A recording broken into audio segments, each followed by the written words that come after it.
بسم اللہ الرحمن الرحیم۔ جن چیزوں سے رسول اللہ صلی اللہ علیہ وآلہ وسلم نے اللہ کی پناہ مانگی وہ مدرجہ ذیل ہیں: قرض سے، برے دوست سے، بے بسی سے، جہنم کے عذاب سے، قبر کے عذاب سے، برے خاتمے سے، بزدلی سے، کنجوسی سے، غم سے، مالداری کے شر سے، فقر کے شر سے، زیادہ بڑھاپے سے،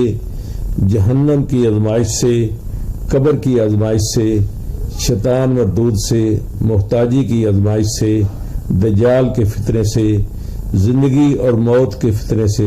نعمت کے زائل ہونے سے، اللہ کی ناراضگی کے تمام کاموں سے،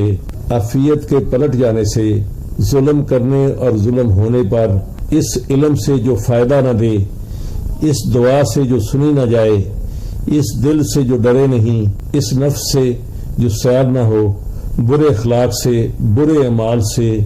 بری خواہشات سے، بری بیماریوں سے، آزمائش کی مشقت سے، سماعت کے شر سے، بصارت کے شر سے، زبان کے شر سے، دل کے شر سے، بری خواہش کے شر سے، بدبختی لاحق ہونے سے، دشمن کی خوشی سے، اونچی جگہ سے گرنے سے، کسی چیز کے نیچے آنے سے، جلنے سے، ڈوبنے سے، موت کے وقت شیطان کے بہکاوے سے، برے دن سے، بری رات سے، برے لمحات سے،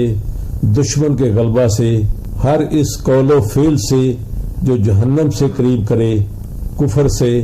نفاق سے، شہرت سے، ریاکاری سے۔ محمد رسول اللہ صلی اللہ علیہ وآلہ وسلم اللہ کے نبی اور رسول ہیں۔ محمد صلی اللہ علیہ وآلہ وسلم کو اللہ نے معصوم پیدا فرمایا، نہ رسول اللہ صلی اللہ علیہ وآلہ وسلم کو شیطان بہکا سکتا تھا اور نہ ہی دنیا کی کسی چیز کا خوف۔ رسول اللہ صلی اللہ علیہ وآلہ وسلم نے امت کی تعلیم کے لیے یہ دعائیں مانگ کر امت کو سکھایا کہ ان چیزوں سے پناہ مانگے۔